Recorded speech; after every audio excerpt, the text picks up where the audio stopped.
This episode of The Edge is brought to you by Audible.com, offering more than 180,000 titles for smartphone, tablet, and desktop. To get a free audiobook of your choice and help Trek.fm at the same time, visit audibletrial.com/trekfm. And also by Enterprise in Space, an international program of the nonprofit National Space Society. Find out how you can help science and education and become a virtual crew member aboard the NSS Enterprise Orbiter by visiting enterpriseinspace.org. And if you want to join the conversation and share your thoughts on this episode, join the Babel Conference, our listeners group on Facebook. Just type BABEL into the Facebook search field. We look forward to seeing you there. You're listening to Trek.fm. What have you done out there on the edge of Federation space?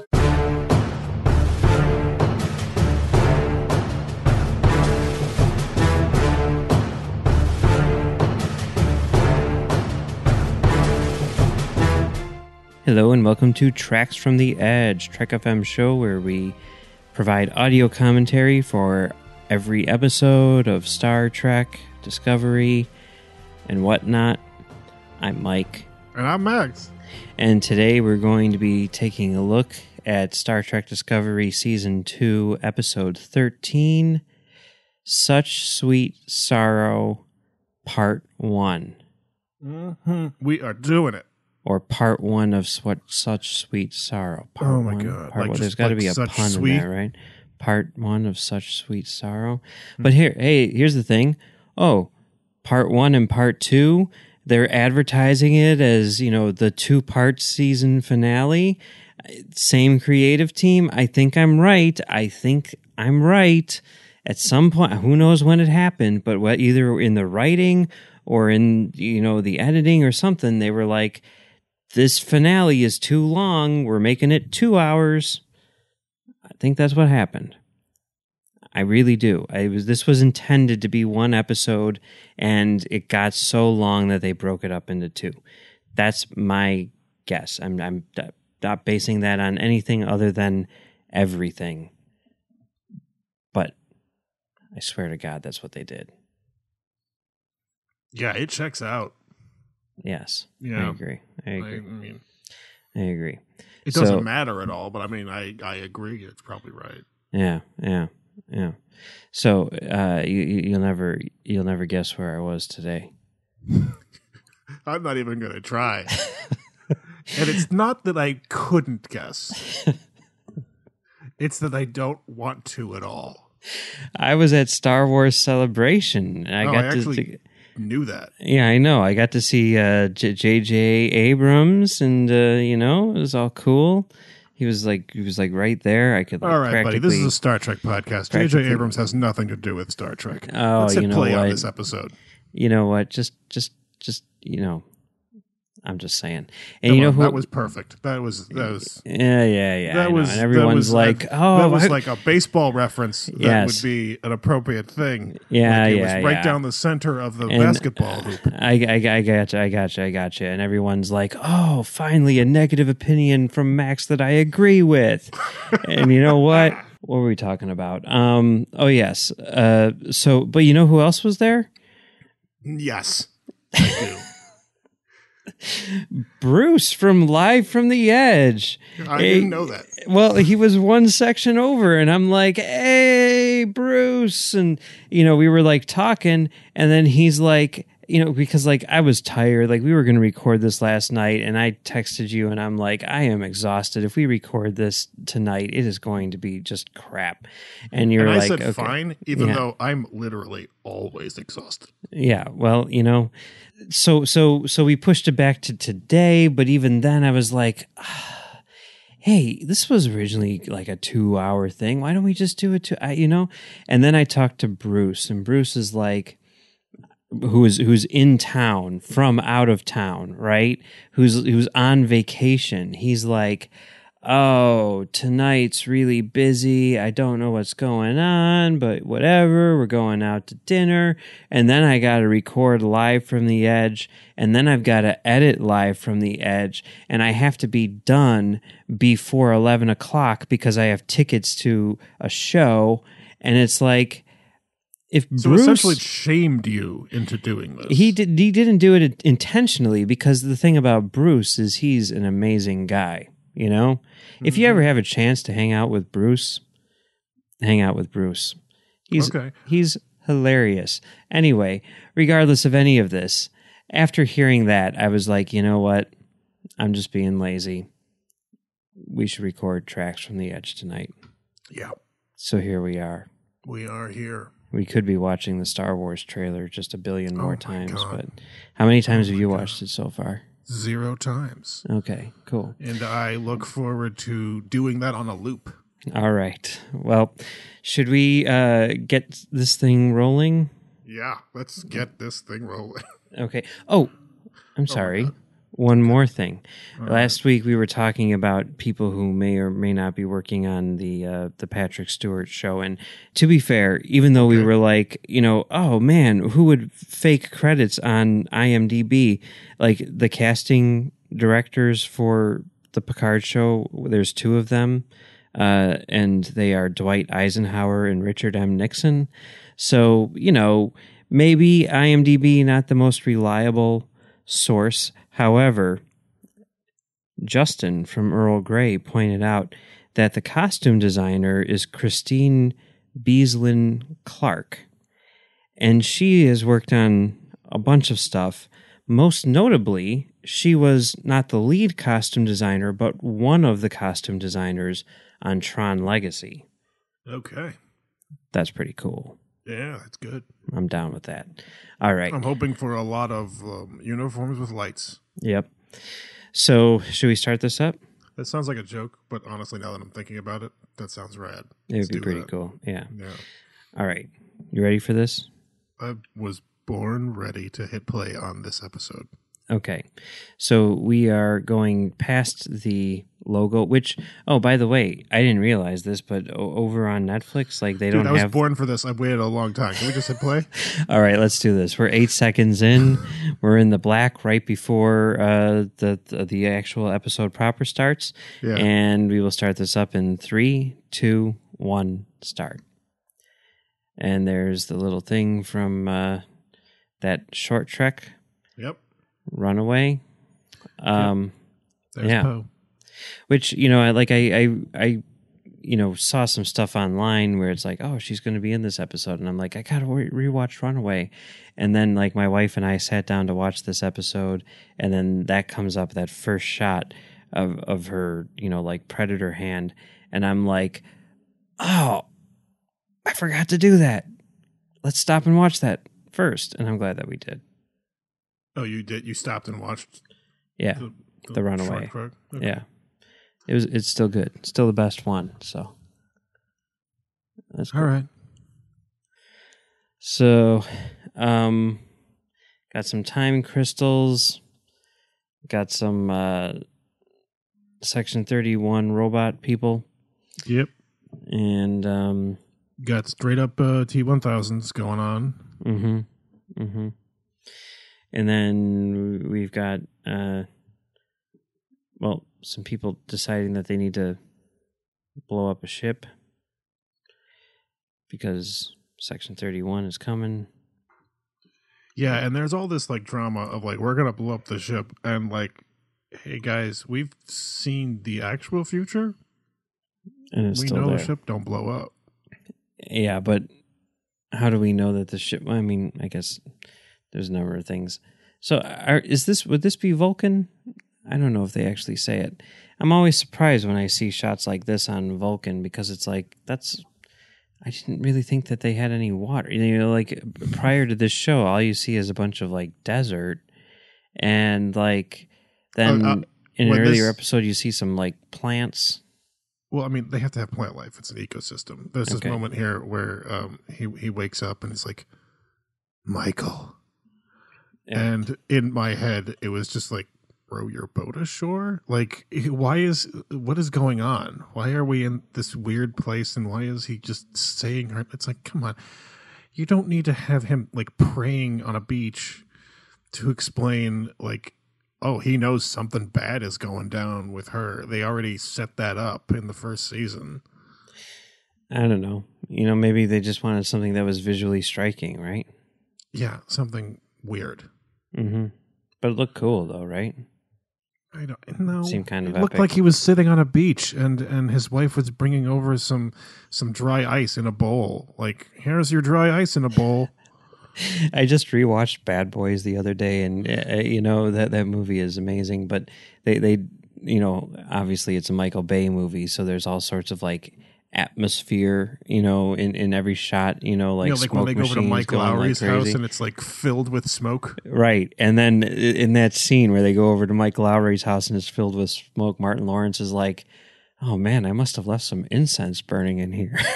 It's awesome. Anyway, what are we talking about? Star Trek. Wait, Martin Lawrence said that? Yes. Oh, because he's going to the house. Yes, in that apartment. Okay, right, I forgot right, the plot of Bad Boys. Oh, you should watch it. Sorry, It's awesome. Momentarily It's awesome. slipped my mind. Check it out. It's a good movie. So okay, there's the Enterprise. What? The ship from the original show is in this show now? This is ridiculous. What is going on? I don't know. And then they got these little walkways, which I think is a cool idea. I'm down with this. Sure. Yeah, it's great. I mean, you could say like how is it that they're spaced exactly, the same distance on both ships? But I'm thinking like it's just standard for whenever they have to do something like this. And like maybe some smaller ships don't use like all 5, walkways or whatever, but you can use as many or as few as you like. So and you got to imagine that those things are a little bit flexible, so they got a little bit of give.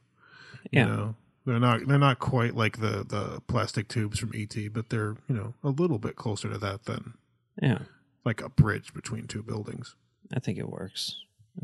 Yeah, it's fine. I don't care. It just seems like a weird technology. Like, oh, we'll have hallways. We have transporters and shuttlecraft, but like in order to go from one ship to another, we'll just walk down a hallway that we made. It's weird. I think it's kind of cool. I mean, like whenever you have like a skywalk, like in one of those, like between two buildings or whatever. I mean, that's always a cool thing. I always like using those. I don't have a problem with the concept of their existence. I just find it strange that this would be the choice in their environment.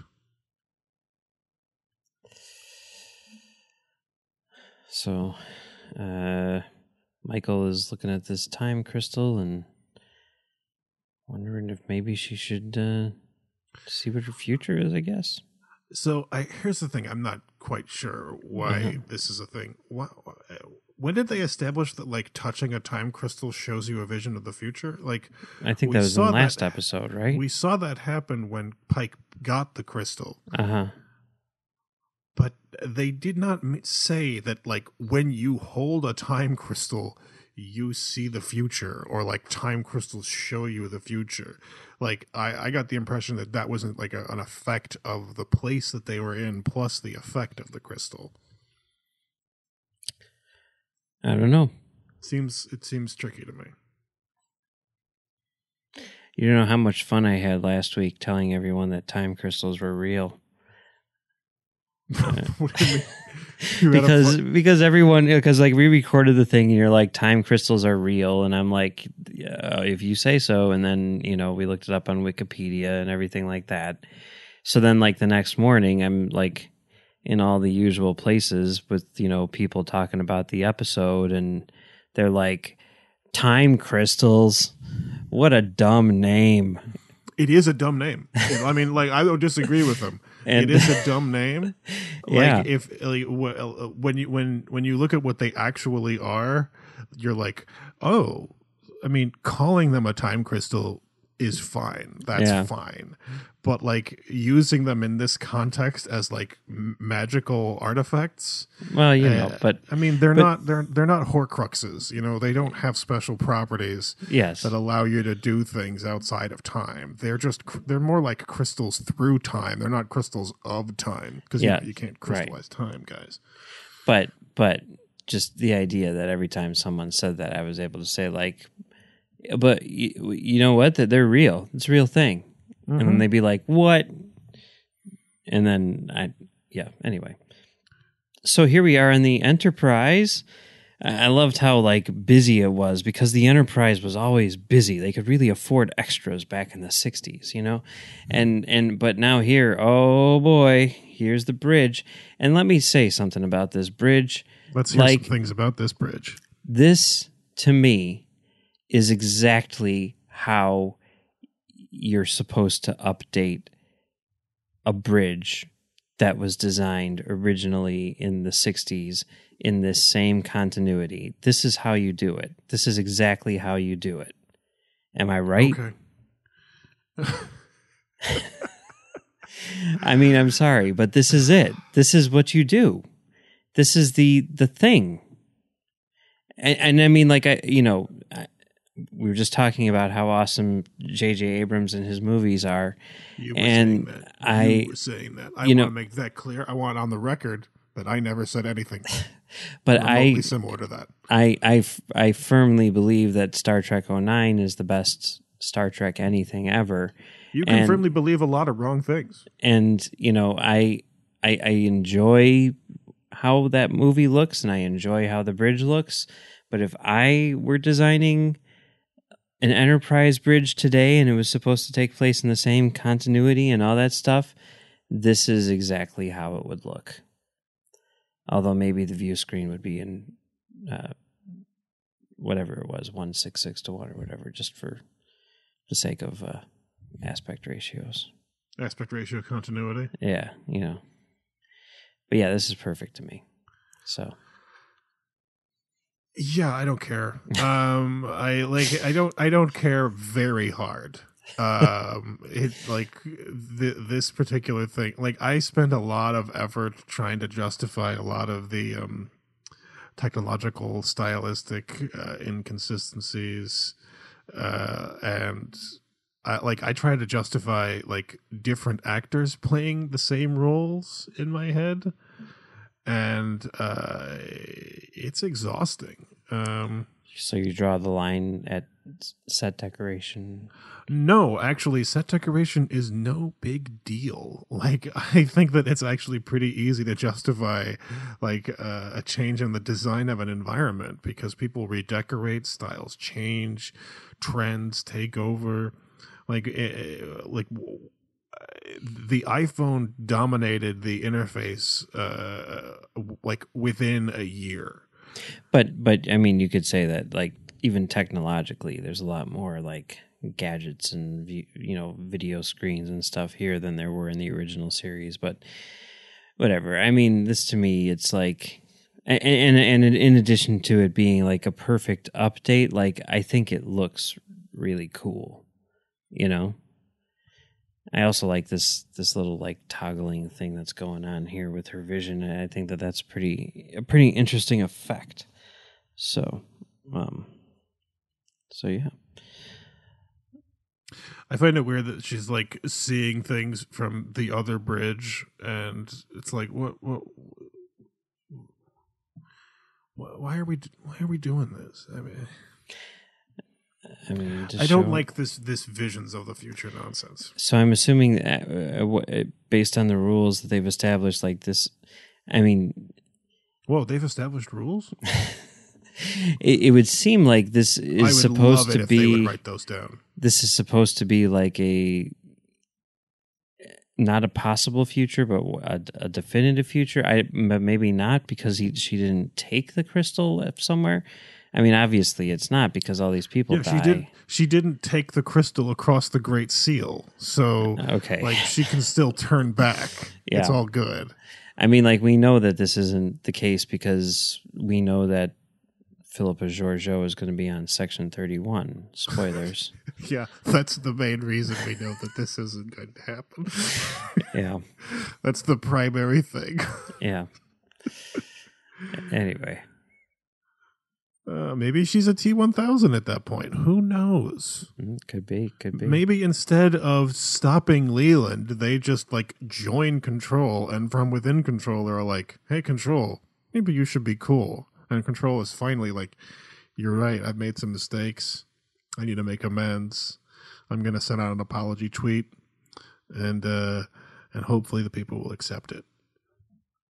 Yeah. But yeah, I find a lot of the visions of the future plots silly. Sure. Yeah. And you know what's fun? I think this is the first episode where Spock does not enter a scene through a doorway. I was paying attention this time, and yeah, I think you're right. And I'm like, I didn't realize it until like after the episode was over. I was like, oh man, they didn't do that. Well, now that I'm thinking that you might be right, and they shot this 2-parter. Yeah, that's what I was just going to say.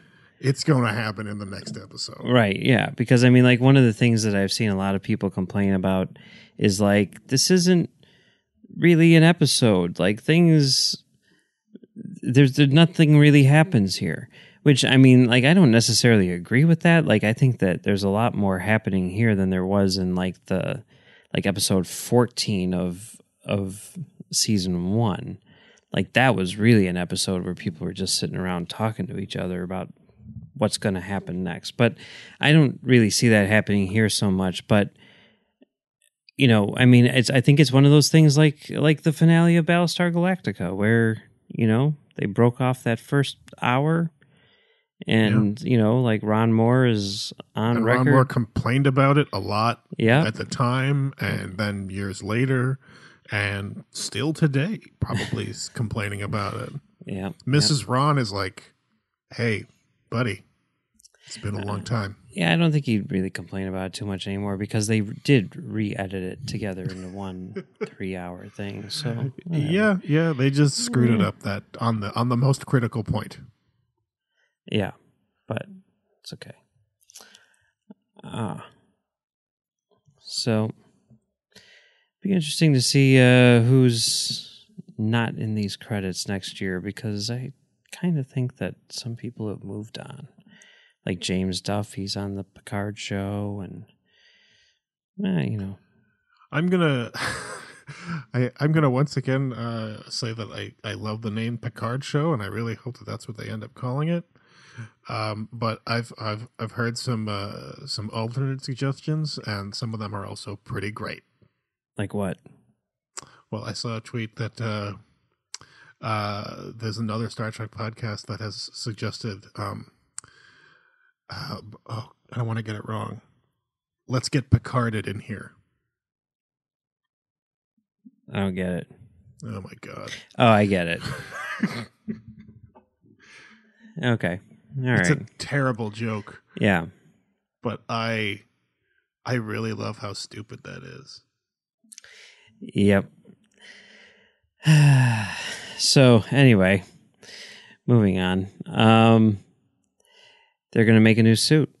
And I mean, here's all a case where like, oh, so it is Burnham who is the Red Angel, but now like what? Crazy. But they don't make a big deal out of it this time. It's just kind of like, well, I guess there are two, and then it would be you. But they almost present it like, well, there had to have been two. So yeah, that's dumb. That's dumb. That's dumb. Her mom is like, I don't know anything about no signals. And then they're like, no, but they happened in the past. How do you not know about it? Like what I was doing for breakfast. Like, like when I like met this guy and like we went on our first date and it was really awkward and we never talked about it again. Like, everything about my life, but you don't know about these like big, giant, mysterious signals that are the reason that Pike is on this ship. You don't know that. You don't know about that. So that means that she hasn't gone back in time to make those signals. They happened in their past. Why do people not understand time travel? No, you're right. You're right. Definitely. I mean, what can I say? Anyway, but here we are. And yeah, she's another Red Angel. No kidding. Crazy. What are the odds? Red Angel, the next generation. And once again, I remember you were talking about like the Red Angel suit, advanced technology. They are blowing that out. Like that's not a thing anymore. They're not even addressing that. They're just like, oh, we have the blueprints. We can make one. Mm-hmm. And it's like, yeah, we can just build one. And apparently fast. Like they don't even like need to bring in a bunch of people. And they're like, okay, so like, how do we build this part? Like this is just a suit. Like it's just a suit with a gizmo on it. Like it doesn't even seem like it's hard to make one of these things. Yeah. Yep. So yeah, not super advanced technology. Just a suit with a little bit of machinery and slap a magic crystal into it and everything works. So they've got like all the, as they say, like the shuttlecraft and the worker bees or whatever they're called, and then like landing pods and stuff. But there's a ton of those things. Like, does every crew member get their own individual little? And I like this poor Enterprise has to warp there the old-fashioned way, and Disco can just jump in and Yeah, well, I mean, cool. like the Discovery crew has a whole bunch of stuff that they've got to do. The Enterprise crew is just like, we'll meet all you right, there. guys. We'll all right, what are there. you doing for lunch? Yeah, I'm gonna do waffles. I know it's not breakfast. I love how excited Tilly gets about Zahia. So, I mean, I guess this means like it's not, because there was some speculation like, oh, like I think it was Brandon who was like, maybe Runaway was happening at the same time as the last episode, and that's why Tilly isn't in it. And at the time, that sounded reasonable, but here it really seems like they've essentially become pen pals since Runaway. So it would have to have happened a while back, and I mean, I guess we got to look at Tilly's hair more than anything as an indicator for when this happened. So it had to have been like, 2 or 3 episodes into the season at the earliest. Something like that. I don't know. I don't care. I need to make sure when I'm doing my Discovery series rewatch that I get all these things in the proper order. Oh, no, that's a bad idea. That's a really bad idea. No, that's not how you're supposed to watch these things. I think it is. You're supposed to watch them in the order they were released and aired. That's not how you do it. I don't know if that's true.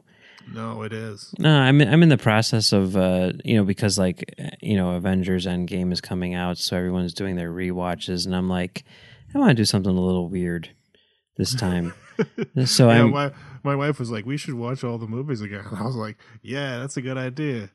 I'm not gonna. But what I'm doing, I'm trying to. We'll see how successful I am. I'm already like 6 movies behind or something on my schedule, but I'm starting them I'm watching them in chronological order. So like first Avenger, Wow. Captain Marvel, and and just because it's something different. So I think like next time I watch Discovery, that's how we did from there to here. We did Enterprise before the original series. People really got mad at us for doing that, but whatever. They got mad at you for doing Enterprise? I agree. All right. What? I don't know.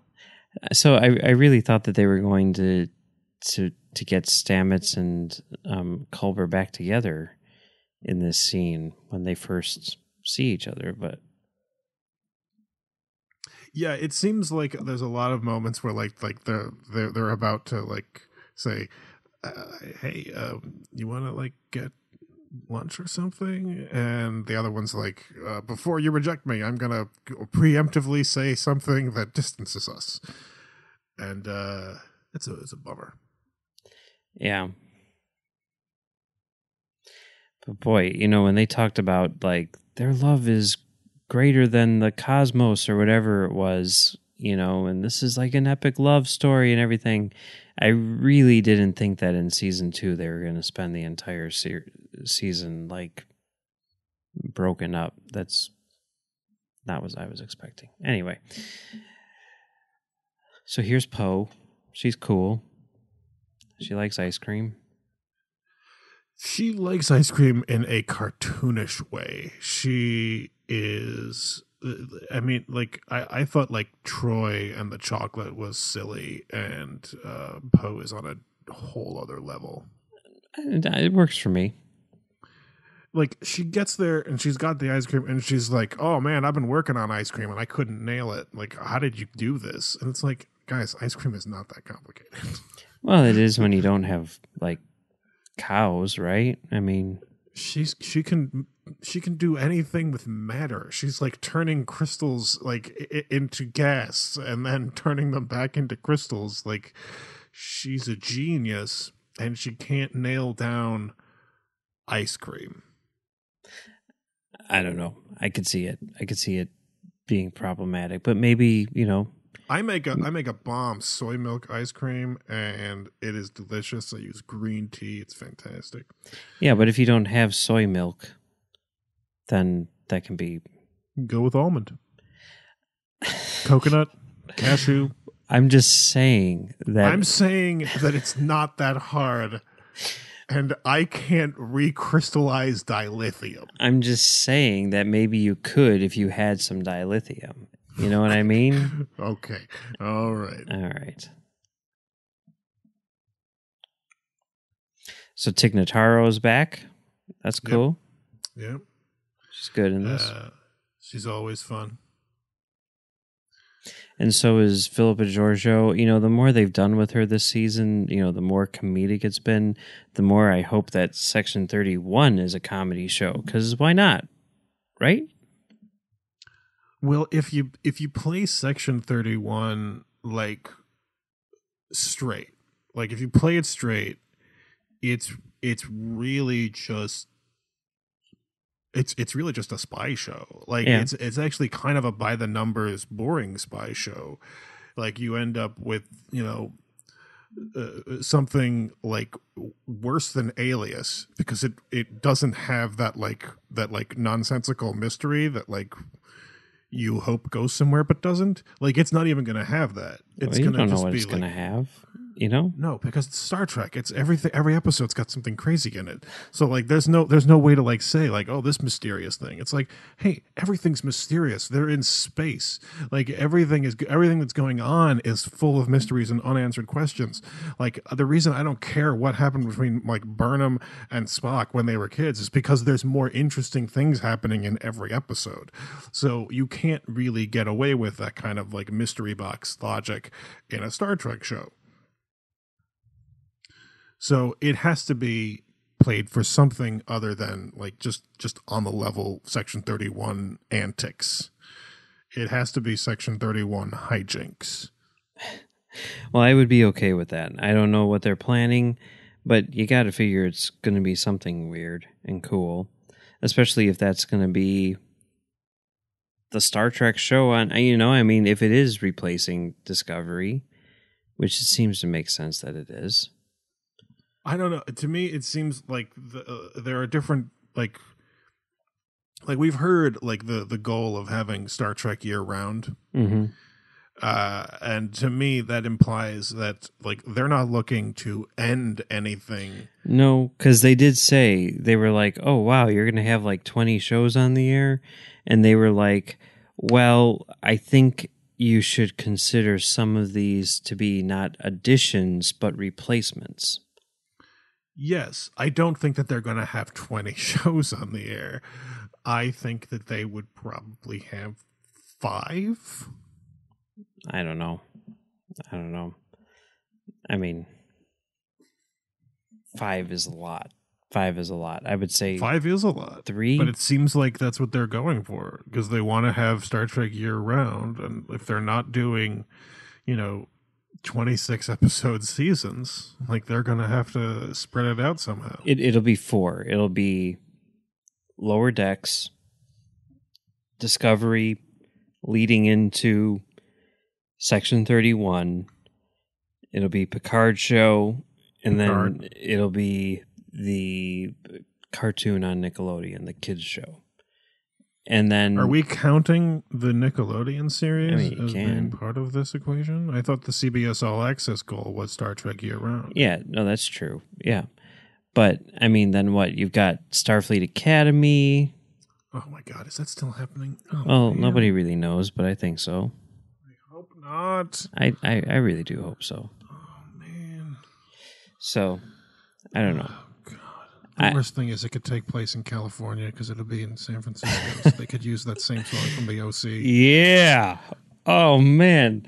Now I'm even more excited about this show. In order for it to stop. How could it? You just made it even better than I thought. I didn't know that was possible. I'm so excited.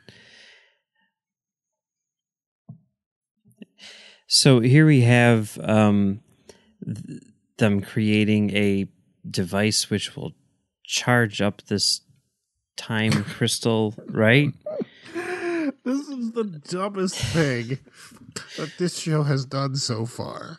Okay? I hate this. They're like, okay, we're going to do a technobabble thing, and the technobabble thing has a really bad downside, and that really bad downside is that you're going to be stuck in the distant future forever. Yeah, that's a bummer of a downside. Although, here's the thing. We have like 900 years to come up with a way for you to get back.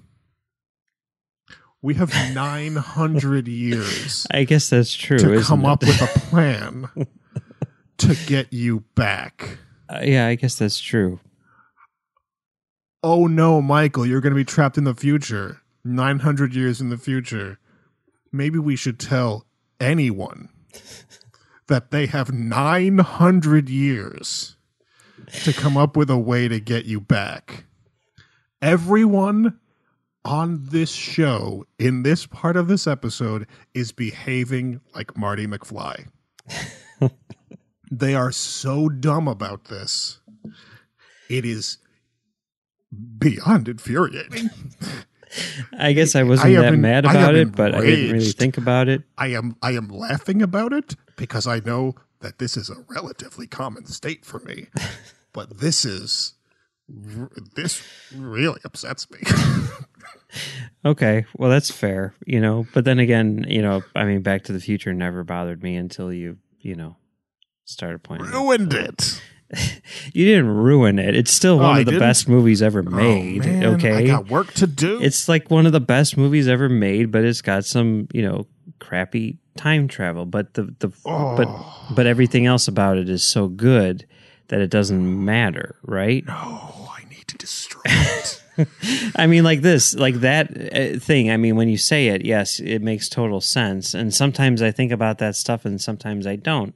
And I think like when the show is like really working from like a character level or whatever, or a dramatic level, then you do gloss over some things. I mean, just today, I was at a panel at Star Wars Celebration where they were talking about the visual effects for not Rogue One, Solo, and whatever, it doesn't matter. And they showed a thing from War of the Worlds where it was a shot of like Tom Cruise running and things getting destroyed in the background. I know, it was weird. It was, the shot I'm talking about, the one where Tom Cruise one where Tom Cruise runs and things blow up behind him? Yes. That one. And which one is that? And there's a thing where like a lamppost or something like that comes crashing into a car. And Dennis Muren was the visual effects supervisor on this shot. And if you watch the shot closely, when they destroyed this car for real, a part of the rig broke off and basically landed on top of the car.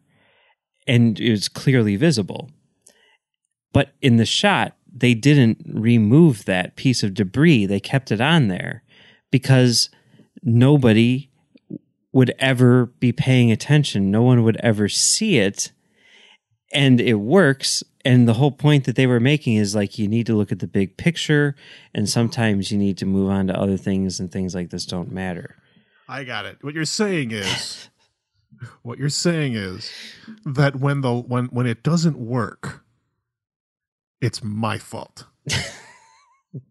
That's not what I'm saying. What I'm saying is that for normal people. Okay, right. There you go. Like me. I don't know what the politically incorrect term for a stickler for logic is. Vulcan? But you just called me that. Yeah. I always say that you're very Vulcan-like, right? I say that all the frickin' time. Yeah. Yeah. And I mean it as sort of a backhanded Most of the compliment. time, it's not hurtful. Yeah. Well, that's good. I mean, because you're a Vulcan, right? So emotion, you don't do that. No, I have plenty of emotion. But you suppress it. You suppress it. No, I don't. You control I just described how I'm enraged by an aspect of this episode. A Vulcan would just be like, I'm going to stop watching it. Okay. All right. So here we are. Got Burnham's mom explaining how jumping through time is a really bad idea, while Burnham is suiting up. It's a terrible idea. Yep. Burnham's suiting up for it. And it's really only a bad idea because no one seems to understand how any of this works.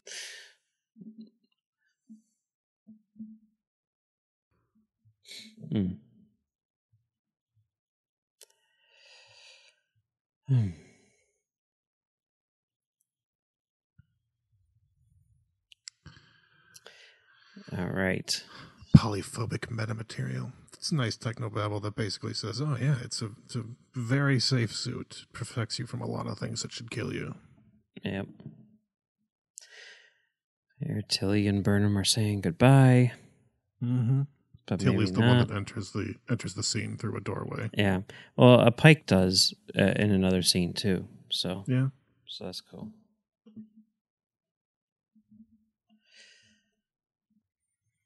Right. Oh, I find it weird. There's this part of the episode is strange because people get called to the bridge, and then Michael kills a lot of time before she gets to the bridge. Mm-hmm. And it just seems rude, you know. Like, guys, do a walk and talk, you know. Sometimes it happens, but I think she was stopped, and I think maybe they'll cut her some slack. She's like, I'm going to be gone in the future forever. Yeah. And apparently all of these people are going with her, including Spock. So this doesn't work out. Yeah. Well, that's true. Well, who knows? Maybe they're going to start another timeline. I mean, haven't you seen any of the YouTube videos explaining that, with this episode of Discovery, and I'm talking about any episode of Discovery, it proves beyond a shadow of doubt that it's not the prime timeline. Yeah. I haven't seen any of those YouTube videos, and I don't care. But my primary thinking is here's the thing. At this point, Spock could go with her. And maybe in the last minute, they'll be like, hey, we realized after you left that we had 900 years to think of a way to bring you back. Yeah, so and maybe there's a way for you to get back. maybe that's what'll happen, right? Because we know that. I mean, and how bold would it be if next week it ends with them abandoning the ship and beaming down to a planet, and then they're just like, "See you next year," right? And then the funny face episode does take place, in between. You know what I mean? Wouldn't that be cool? Look, I am open to the possibility that this show jumps 1,000 years into the future. Oh, wait. I'm totally fine with that. What if it does that? I have no problem with that. I accept that's a possibility. Do you think it could do that? I absolutely think it could do that. Do you think they would really do that? I'm sorry. Yes. You just got me really excited about the possibility of that happening. Could that happen? Look, yes. What is happening? You just opened up all these new possibilities, and now I'm just like, my mind is racing. Okay. All right. But I mean, I see some problems, like Spock will need to get back and Georgiou will need to get back. And right. Obviously, they're going to get split up, and there's going to be a team that goes with Burnham, and they're going to leave a ship there for her, and there's going to be a means for them to go back. But the Discovery is going to have to be marooned for a section of time because there has to be like this mechanism. So like they have to have this thing repaired. So like they go into like a temporal anomaly that'll like freeze them for like 1,000 years, and she comes back out. So like logically, like because we know that Burnham's mom is 950 or so years in the future, it would make sense for Burnham's jump to be further in the future to actually make it a little bit more complicated and to justify like it being a different suit and a different crystal. So their anchor point's going to be a little bit different. So maybe it's just a little bit further in the future. So they have to wait 1,000 years. They just got to kill a millennium. you know what this is like? Sequest. Remember when Sequest did this thing? Where they jumped ahead, they were like, oh, Sequest takes place like 30 years in the future, and then it was like Sequest DSV, and then like jumped like 75 years in the no, future not that far. They only jumped like another extra few years. The show became Sequest 2032. Okay, I vaguely remember. I watched every episode of Sequest, and I remember a dolphin. So it's real tough for me to say what happened on that show. It was an interesting show. You know who directed it? Was something. It sure was something. You know who directed? It was the Earth 2 of its day. Oh man, Earth 2 is so great. But oh my god, you know who directed? It was the Harsh Realm of its day. Okay, I like Harsh Realm, but you know who directed the pilot? Oh my god, for Sequest TSV. You know this? No. Irvin Kershner. Did not know that. Yeah, that's crazy. I know.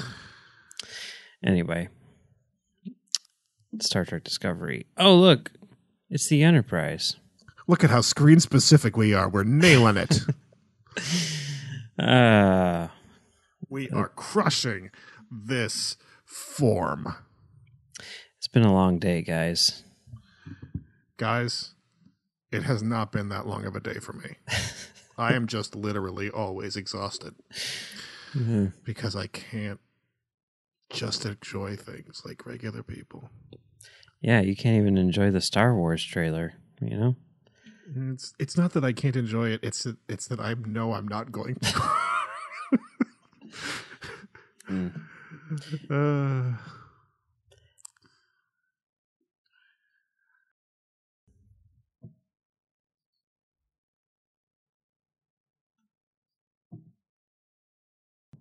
So this is the second time this episode and third time.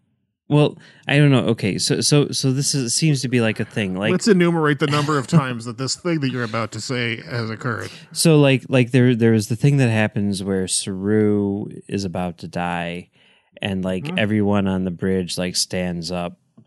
Yeah. But then there was a thing earlier in this episode where they're like, Burnham is going to go to the future forever. Everyone stand up and look at her, right? Mm-hmm. And then they do it again now for Pike. And it's like, I mean, that's a cool moment, but is like that a thing that, like, is that a thing that they do in like the military or whatever? I mean, I just don't know. Well, in my military experience, no. Okay. Because I don't have any. I'd like to find that out because it's, I mean, there's certainly been, you see moments like that all the time, but they very specifically do like the same thing, like now 3 times this season. And it's almost like, well, this is the thing that you do, you know? It's an interesting thing. I don't know. Well, I mean, when somebody, is making a departure, you try to, show your respect and that you'll miss them. It's a thing. Yeah. When somebody, leaves a job, people do a little thing to You're like, say goodbye. Bye. Good luck. And you have a cake. Yeah. And like you sign a card. It's basically the exact same thing that you do when like they have a baby or they die. It's or a birthday. They're all the same. Birthday too. They're all the same thing. Yeah. What? Birthday too. Birthdays. No, you don't do a big thing for everyone's birthday. That's crazy. Yeah, they do at my office. Really? Yeah, whenever it's someone's birthday, there's treats in the break room and stuff. Sounds exhausting. That's too many birthdays. No, it works out well. Oh my god. I guess in a small office it wouldn't be a big deal. So here's the three of these nerds trying to figure out how time crystals work. And nobody knows.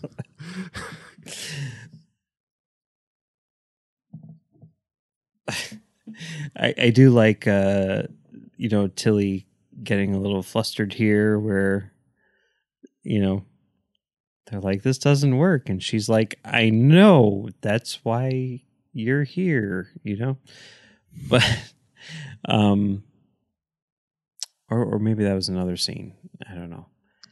I think that was the previous scene. Okay, yeah, because this is the one where, Tilly's like, this isn't working fast enough, and yeah, Tig Notaro's like, I got you, Red. It's cool. Yeah. It's cool. I should start calling you Red.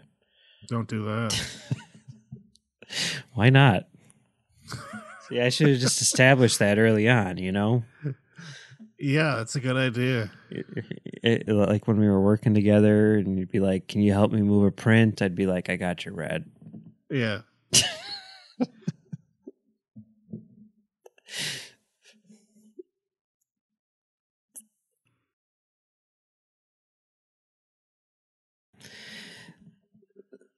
So these are a lot of ships, a lot of little ships flying around, a lot of stuff for Eagle Moss to make. Yeah, there's a beat here where Giorgio is like, by the way, I'm Terran from the Mirror Universe. Yes. And Pike is like, what Mirror Universe? And then he winks. Yep. And here's my reaction. What?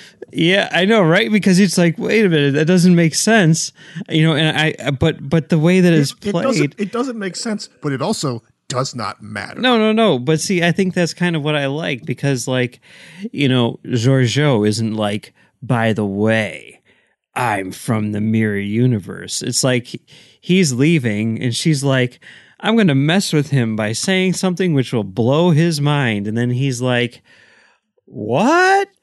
Wink, like, I knew this. And then she's like, oh, he knew it. Oh, I thought I had him. Oh, well.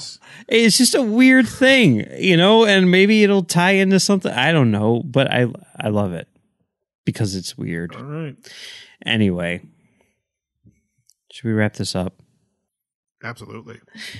Be sure to check out our Discovery coverage throughout the week. There's Live from the Edge with Bruce and Brandy, which will be coming out on time, apparently, because Bruce, he's just killing it. And then there's Postcards from the Edge with Amy, who also, everyone's going on vacation this week. Everyone's doing things like early and everything, and to make sure that all these episodes get out.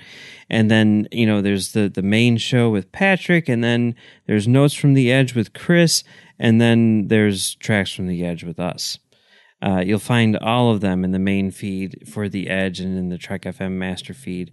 We'd love to hear your thoughts on Discovery, and the best place to do that is in the Babel Conference, our listeners group on Facebook, where Amy Nelson will collect your feedback for Postcards from the Edge.